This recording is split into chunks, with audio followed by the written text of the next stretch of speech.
रख हौसला वो मंजर भी आएगा, प्यासे के पास चलकर समंदर भी आएगा। मत बैठे थककर मंजिल के मुसाफिर, एक दिन आप सभी को मंजिल भी मिलेगी और मंजिल मिलने का आनंद भी आएगा। नमस्कार दोस्तों, आप सभी का मेरे YouTube चैनल पर स्वागत है। अगर आप मेरे YouTube चैनल पर आज पहली बार आए हैं तो चैनल को सब्सक्राइब और ये जो पास वाली घंटी दिखाई दे रही है इसे ज़रूर दबाना, जिससे आने वाली वीडियो की नोटिफिकेशन आप सबको सबसे पहले मिलेगी।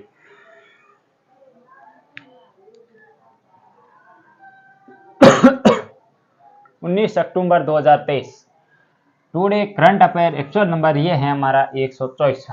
अगर आपने जो पिछले एक भी एपिसोड नहीं देखे या एक भी क्लास नहीं ली तो वो भी जरूर देख लेना, क्योंकि उसमें भी मैंने आप सभी को मोस्ट इंपोर्टेंट फैक्ट करा रखे हैं। और इसके अलावा शॉर्ट वीडियो जो हमारे अपलोड होते हैं एक दिन या प्रतिदिन होते हैं लगभग, या एक दो दिन छोड़ के भी हो सकते हैं कभी कभी, तो वो भी आप जरूर देखें, क्योंकि उसमें मैं आपको शॉर्ट ट्रिक बताता हूँ और उसके साथ जो क्वेश्चन और जो याद होते हैं ना फैक्ट देता हूँ वो मोस्ट इंपोर्टेंट है एग्जाम की दृष्टि से। ये भी आप सभी को ध्यान रखना है, क्योंकि उसमें मैं ज़्यादा से ज़्यादा स्टैटिक जीके कवर कराने की कोशिश करता हूँ। आजकल जो एसएससी का ट्रेंड चल रहा है स्टैटिक जीके की ओर अपना कदम बढ़ा रही है एसएससी, तो आपको भी एसएससी से 2 कदम आगे चलना है, तो स्टैटिक जीके सबसे पहले मजबूत करना होगा। इसमें हम विश्व भारत और राजस्थान करंट अफेयर संबंधी बात करने वाले हैं। ये भी हम विश्व भारत और राजस्थान करंट अफेयर संबंधी बात करने वाले हैं, ये भी आप सभी को ध्यान रखना है। और आज का जो पहला क्वेश्चन है वो है हाल ही में क्रिस्टोफर लैक्सन को किस देश का नया प्रधानमंत्री चुना गया है। आपको ये बताना है कि जो क्रिस्टोफर लैक्सन है इनको हाल ही में किस देश का नया प्रधानमंत्री चुना गया। ऑप्शन ए है ऑस्ट्रेलिया, ऑप्शन बी है न्यूजीलैंड, ऑप्शन सी है कनाडा और ऑप्शन डी है पपुआ न्यू गिनी। तो किस देश का नया प्रधानमंत्री चुना गया है, तो ये चुना गया है न्यूजीलैंड का हाल ही में नया प्रधानमंत्री चुना गया है। किसे चुना गया है? क्रिस्टोफर लैक्सन। ये भी आप ध्यान रखना, क्योंकि इससे पहले जो प्रधानमंत्री थे क्रिप्स हिकन्स, उनको अस्थायी प्रधानमंत्री थे, अब इनको स्थायी प्रधानमंत्री के रूप में चुना गया है। ये भी आप सभी को ध्यान रखना है। और उसके अलावा आपको ऑप्शन ए दिख रहा है ऑस्ट्रेलिया, और ऑस्ट्रेलिया के जो प्रधानमंत्री उनका क्या नाम है, तो ऑस्ट्रेलिया के जो प्रधानमंत्री उनका नाम है एंथनी अल्बनीज। ये भी आप सभी को ध्यान रखना है।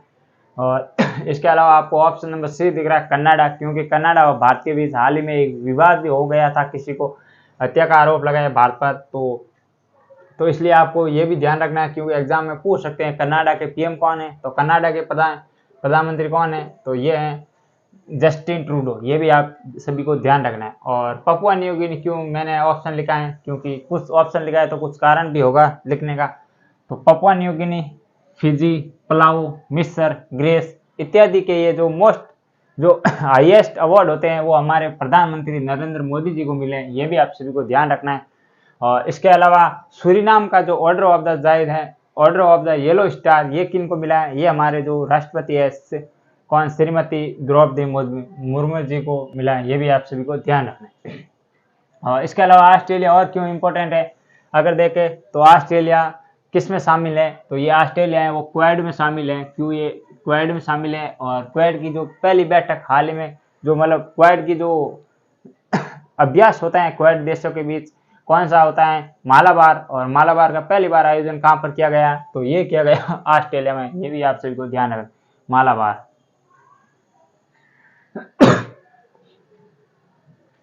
क्वाड में कौन कौन से देश हैं? ऑस्ट्रेलिया हो गया, भारत हो गया, जापान हो गया और एक यूएसए हो गया। ये 4 देश है इस क्वाड के अंदर। ये भी आप सभी को ध्यान रखना। और हाल ही महाद्वीप उसमें जो जिलैंडिया था, उससे ये स्विट्जरलैंड है वो जिलैंडिया का ही भाग है, क्योंकि मैंने आपको बताया था 98% भाग उसका पानी के अंदर है और 2% भाग है वो है न्यूजीलैंड और इसके आसपास का क्षेत्र। ये भी आप सभी को करंट अफेयर की दृष्टि से ध्यान रखना है। और कनाडा का मैंने बता दिया, पपुआ न्यू गिनी का मैंने बता दिया। आपको ये बताना है कमेंट बॉक्स में कनाडा की राजधानी क्या है और पपुआ न्यू गिनी की राजधानी है। इन दोनों की राजधानी आपको कमेंट बॉक्स में छापनी है, ये भी ध्यान रखना। आइए आगे बढ़ते हैं और देखते हैं आज का दूसरा क्वेश्चन। हाल ही में कहां पर आयोजन होने वाले 2028 के ओलंपिक खेल, जिसमें किसको हाल ही में शामिल किया है? क्रिकेट को शामिल किया है, स्क्वैश को शामिल किया है, फ्लैग फुटबॉल को शामिल किया है, लैक्रोस को शामिल किया है, बेसबॉल और बास्केट सॉफ्टबॉल इत्यादि को शामिल किया है। इन सभी को शामिल किया। कौन सा? Number 1 cricket, number 2 squash, number 3 है वो है फ्लैग फुटबॉल, और नंबर 4 पर है लैक्रोस, और नंबर 5 पर है वो है बेसबॉल, और नंबर 6 पर है सॉफ्टबॉल। तो हाल ही में जो भारत के अंदर ये किसकी इंटरनेशनल ओलंपिक कमेटी की बैठक हुई थी, उसमें इस 6 खेलों को शामिल किया गया है। तो अब आपको ये बताना है कि 2028 का जो ओलंपिक है ये कहाँ पर आयोजित किया जाएगा। ऑप्शन ए है पेरिस, जो कहाँ पर है, फ्रांस की राजधानी है, और ऑप्शन बी है यूएसए, ऑप्शन सी है भारत, और ऑप्शन डी है जापान। तो इसका आयोजन कहाँ पर किया जाएगा 2018 का 2028 का ओलंपिक ये होगा यूएसए के अंदर, और यूएसए के अंदर कहाँ पर होगा, ये होगा लॉस एंजल्स। ये भी आप सभी को ध्यान रखना है। और इसके अलावा आपको अभी जो पिछला संस्करण हुआ था वो कौन सा हुआ, अब है ना, ये हो गए कौन से 2028 के, ये भी आप सभी को ध्यान रखना। और इसके अलावा जो जापान मैंने क्यों लिखा है, तो जापान क्यों इंपॉर्टेंट है,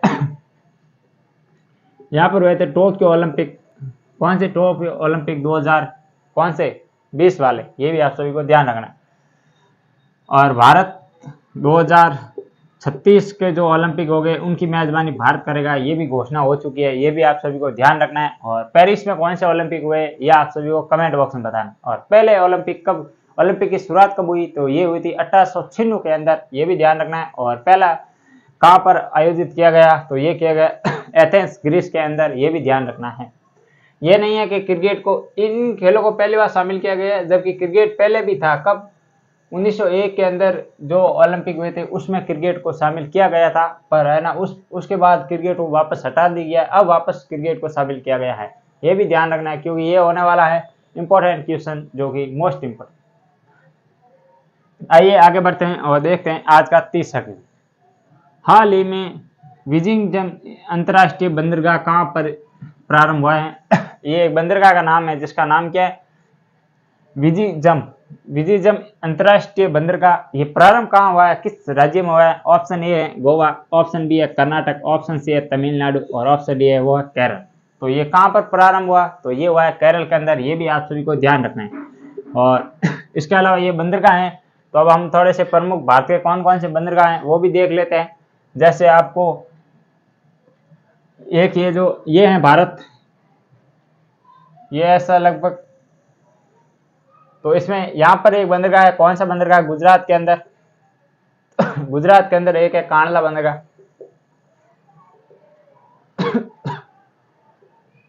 कांडला बंदरगाह कहाँ पर है, गुजरात के अंदर। और इसके अलावा यहाँ पर एक कोच्चि बंदरगाह है, कोच्चि, और कोच्चि शिप बिल्डर्स लिमिटेड है, ये भी ध्यान रखना है। ये कोच्चि है, ये कहाँ पर है, ये केरल के अंदर है। और यहीं पर जो कौन सा INS विक्रांत, स्वदेशी पहला विमानवाहक पोत, स्वदेशी विमानवाहक पोत INS विक्रांत, जो कि 2 सितंबर 2022 को लॉन्च किया गया था, ये भी कोच्चि से लॉन्च किया गया। और इसके अलावा यहाँ पर है विशाखापट्टनम, और यहाँ पर है चेन्नई, ये सब इत्यादि पोर्ट है। विशाखापट्टनम भारत का सबसे गहरा है, ये भी ध्यान रखना। जबकि यहाँ पर मुंबई के अंदर जो बंदरगाह है ये है भारत के सबसे बड़े, जो कौन सा है, पंडित जवाहरलाल नेहरू और दीनदयाल उपाध्याय, ये भी ध्यान रखना। और इसके अलावा कलकत्ता के अंदर कलकत्ता है, इनके अंदर कौन सा, मतलब कोलकाता में कौन सा बंदरगाह है, तो यहाँ हल्दिया बंदरगाह है, ये भी आपको ध्यान रखना है, हल्दिया बंदरगाह। और इसके अलावा और देखें तो उत्तरी सरकार तट, ये हो जाएगा पूर्वी, ये पश्चिमी तट, ये भी ध्यान रखना। और यहाँ पर लौटते हुए मानसून की वर्षा तमिलनाडु के अंदर होती है, ये भी आप सभी को ध्यान रखना है। तो ये तो था मतलब कौन से बंदरगाह से संबंधित। और इसके अलावा आपको ये केरल ऑप्शन आया है, ये क्यों इंपॉर्टेंट है, क्योंकि केरल में एक तो के फोन योजना शुरू की गई थी, के फोन, ये भी आप सभी को ध्यान रखना है। और इसके अलावा केरल की सबसे अधिक साक्षरता दर है, ये भी ध्यान रखना है। लिंगानुपात के हिसाब से केरल सबसे टॉप पर है। और इसके अलावा देखें तो केरल के CM कौन है, तो पिनरई विजयन केरल के CM है, ये भी आप सभी को ध्यान रखना है। और इसके अलावा तमिलनाडु क्यों इंपॉर्टेंट है, तमिलनाडु के अंदर आपको इसके 2-3 फैक्ट बताने होंगे। M.K. स्टालिन तमिलनाडु के क्या है, M.K. स्टालिन तमिलनाडु के हैं आपके CM। कर्नाटक क्यों इंपॉर्टेंट है, कर्नाटक के CM कौन है, आपको ये बताना है कमेंट बॉक्स के अंदर, कर्नाटक के CM कौन है। और गोवा की राजधानी क्या है, पणजी, और गोवा की राजधानी है पणजी। और पणजी कौन सी नदी पर स्थित है, तो ये मांडवी नदी पर है, ये भी आप सभी को ध्यान रखना है। और इसके अलावा रेबीज मुक्त पहला राज्य भारत का कौन सा है, गोवा, ये भी ध्यान रखना है। और गोवा की स्थापना दिवस कब और कौन सा संविधान संशोधन है, ये आप सभी को बताना है। क्या 35वां संविधान संशोधन है या कोई और है, 36वां है या 35वां। और ये थे ऑप्शन, और इनके बारे में प्रमुख बंदरगाह मैंने बता दिया। और विजिजम्स अंतर्राष्ट्रीय बंदरगाह, ये भी आप सभी को ध्यान रखना, केरल के अंदर हाल ही में प्रारंभ हुआ है। तो ये भी इंपॉर्टेंट क्वेश्चन है, आज के जो क्वेश्चन लेकर आए मोस्ट इंपॉर्टेंट क्वेश्चन लेकर आया हूँ आप सभी के लिए। और आज का जो चौथा क्वेश्चन है वो हाल ही में डॉक्टर BR अम्बेडकर की सबसे ऊंची प्रतिमा, जिसका नाम क्या है, स्टैचू ऑफ इक्वलिटी, का अनावरण कहाँ पर स्टैचू ऑफ इक्वलिटी का अनावरण कहाँ पर हुआ है। ऑप्शन ए है ब्रिटेन, ऑप्शन बी है USA, ऑप्शन सी है नेपाल और ऑप्शन डी है चीन। तो कहाँ पर इनका हाल ही में जो स्टैचू ऑफ इक्वलिटी की मतलब अनावरण हुआ है, तो ये हुआ है USA के अंदर, ये भी आप सभी को ध्यान रखना है। और इसके अलावा भारत में स्टैचू देखें तो स्टैचू ऑफ यूनिटी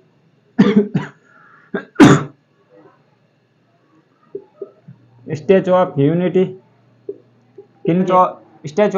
किन के है, तो ये है सरदार वल्लभ भाई पटेल की, ये भी ध्यान रखना है। और कहाँ पर है, ये गुजरात के अंदर है। गुजरात के अंदर कहाँ पर है, तो कौन से स्थान पर है गुजरात के अंदर, जहाँ साबरमती नदी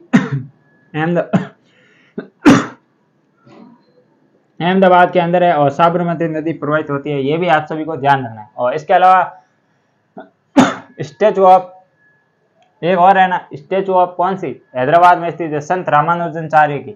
तो कौन से स्टैचू ऑफ नॉलेज, ये किन के है। और स्टैचू ऑफ इक्वलिटी मैंने आपको बता दी, स्टैचू ऑफ नॉलेज। और एक और है स्टैचू ऑफ कौन सी, जो केवड़िया महाराष्ट्र के अंदर है, ये भी एक ध्यान रखना है। और इसके अलावा आपको ब्रिटेन के वर्तमान प्रधानमंत्री का क्या नाम है, तो ऋषि सुनक है जो वर्तमान में ब्रिटेन के प्रधानमंत्री है, ये भी आप सभी को ध्यान रखना है। और इसके अलावा नारायण मूर्ति इनके ससुर जी का नाम है। और सुधा मूर्ति है जिनके हाल ही में पुस्तक पूछी गई थी एयरफोर्स के 2 दिन पहले एक एग्जाम हुआ था, उसमें उनकी पुस्तक आई थी किसकी, सुधा मूर्ति की। आपको उस पुस्तक का नाम बताना है जो कि एयरफोर्स के एग्जाम में आई थी। और इसके अलावा नेपाल में कौन माउंट एवरेस्ट है, ये भी आप सभी को ध्यान रखना है। माउंट एवरेस्ट को नेपाल में सागर माता कहता है। और माउंट एवरेस्ट की ऊंचाई है 8,848.86 मीटर, ये भी आप सभी को ध्यान रखना है। और इसके अलावा नेपाल की राजधानी क्या है, राजधानी का क्या नाम है, काठमांडू है। और पशुपतिनाथ जी का मंदिर है काठमांडू के अंदर, बहुत बड़ा, ये भी आप सभी को ध्यान रखना है। चीन क्यों चर्चा में, क्योंकि चीन में हाल ही में हुआ था 19वां एशियाई गेम्स होंगजू चीन के अंदर आयोजित किया गया, जिसमें भारत ने कुल कितने पदक जीते थे, 107 पदक जीते थे। और भारत की रैंक कौन सी थी, 4थी रैंक थी। और सर्वाधिक पदक किसने जीते थे, चीन ने जीते थे। आपको ये बताना है कि 107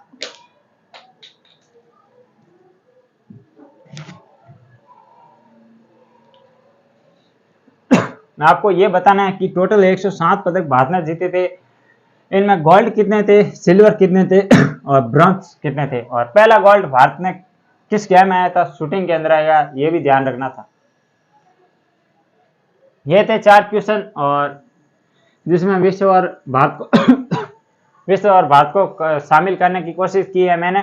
और अब जो ये 2 क्वेश्चन है, ये हैं किससे संबंधित, ये है राजस्थान करंट अफेयर से संबंधित, क्योंकि हमारा उद्देश्य है एक ही कक्षा के अंदर आपको सारा मैटर देना, अलग अलग कहीं भटकने की जरूरत नहीं है। हाल ही में दिनेश कुमार अहम्पा को राष्ट्रपति पुरस्कार से सम्मानित किया गया, उसे किस क्षेत्र में ये पुरस्कार या ये सम्मान मिला है। आपको ये बताना है कि हाल ही में राजस्थान के एक मतलब नौजवान या युवा कह सकते हैं उनको, जिनका नाम क्या है, दिनेश कुमार अहम्पा को हाल ही में राष्ट्रपति पुरस्कार से सम्मानित किया गया है। तो आपको ये बताना है कि ये पुरस्कार उनको किन क्षेत्र में कार्य के लिए या किस लिए दिया गया है।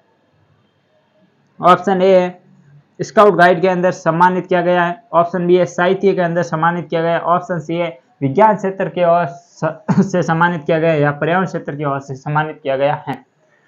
तो इनको सम्मानित किया गया स्काउट गाइड के अंदर, ये भी ध्यान रखना क्योंकि ये स्काउट गाइड के अंदर इन्होंने अच्छा प्रदर्शन किया या स्काउट गाइड के अंदर मतलब इनका अच्छा प्रदर्शन रहा, इस कारण इनको राष्ट्रपति पुरस्कार से सम्मानित किया गया। हमारे देश की राष्ट्रपति श्रीमती द्रौपदी मुर्मू जी के द्वारा इनको ये सम्मान दिया गया, ये भी आप सभी को ध्यान रखना है। और इसके अलावा आपको अन्य ऑप्शन दिख रहा है, जैसे पर्यावरण। राजस्थान में पर्यावरण के क्षेत्र में राजस्थान में पर्यावरण के क्षेत्र में दिया जाने वाला सर्वोच्च सम्मान कौन सा है? तो उस सम्मान का नाम है अमृता देवी विश्नोई स्मृति पुरस्कार। पर्यावरण के क्षेत्र में दिया जाने वाला सबसे सर्वोच्च पुरस्कार है, यह भी ध्यान रखना है। और इसके अलावा आपको विज्ञान के क्षेत्र में आपको जितनी बातें कम बताए इतनी कम होती हैं विज्ञान के अंदर, क्योंकि विज्ञान के क्षेत्र में हाल ही में नोबेल पुरस्कार दिए गए थे। किस किस का? केमिस्ट्री का अलग था, भौतिक का अलग था, रासायनिक विज्ञान का अलग था। मैंने आपको ट्रिक के साथ वो, अगर आपने वो वीडियो नहीं देखी हमारी कौन सी वाली, वो जो मैंने आपको नोबेल पुरस्कार वाले तो वो भी जरूर देख लें, क्योंकि ट्रिक के साथ मैंने सारा कवर कराने की कोशिश की। और उसी के अंदर साहित्य का आ गया, साहित्य तो साहित्य के अंदर 2023 नोबेल पुरस्कार किसको मिला? तो ये किसको मिला था? तो शांति के अंदर मिला था नरगिस मोहम्मद को, क्योंकि ईरान में नरगिस को ईरान में शांति चाहिए, वो तो शांति का था। साहित्य के अंदर किसको मिला? तो साहित्य में ना फंस मेरी जान, ये इसकी ट्रिक थी साहित्य 2023 नोबेल पुरस्कार की। और जॉन फ्रांसे को मिला था ये आपको साहित्य का नोबेल पुरस्कार, ये भी आप सभी को ध्यान रखना है। और इसके अलावा जो अन्य नोबेल पुरस्कार है, अगर आपने वो वीडियो नहीं देखी तो वो देख लेना, क्योंकि उसमें मैंने सारा कवर करा रखा है। और इसके अलावा आज का जो लास्ट क्वेश्चन है 6 नंबर का, हाल ही में पुस्तक का विमोचन हुआ है। हाल ही में ये पुस्तक का विमोचन हुआ है, जिस पुस्तक का नाम क्या है? उसका नाम है रोज बटन। ये पुस्तक है, तो आपको ये बताना है कि इस पुस्तक की लेखिका कौन है या इसकी लेखिका कौन है। ऑप्शन ए है रजनी मोरवाल, ऑप्शन बी है रति सक्सेना, ऑप्शन सी है मनोहर लाल और ऑप्शन डी है भगवान राम स्वरूप। तो इनके लेखक कौन है या लेखिका कौन है? तो option number A Rajneesh Morwal इनकी लेखिका है, ये भी ध्यान रखना है। और इस पुस्तक का हाल ही में विमोचन किन के द्वारा किया गया? तो ये विमोचन किया गया हमारे राजस्थान के जो श्रीमान राज्यपाल जिनका नाम है कलराज मिश्र, उनके द्वारा हाल ही में इनकी पुस्तक का विमोचन किया गया, ये भी आप सभी को ध्यान रखना है। और इसके अलावा आपको ऑप्शन नंबर बी दिख रहा है रति सक्सेना। आपने नाम कहीं कहीं सुना होगा, मैंने भी 1-2 बार बताया था रति सक्सेना के बारे में। और रति सक्सेना को कौन सा अवार्ड मिला था? 2023 का मीरा पुरस्कार मिला था, ये भी सभी को ध्यान रखना है। मीरा पुरस्कार मिला था रति सक्सेना को। अब आपका क्या कर्तव्य बनता है या आपका क्या फर्ज बनता है कि अब रति सक्सेना की पुस्तक का क्या नाम है वो आप सभी को कमेंट बॉक्स में छापना है।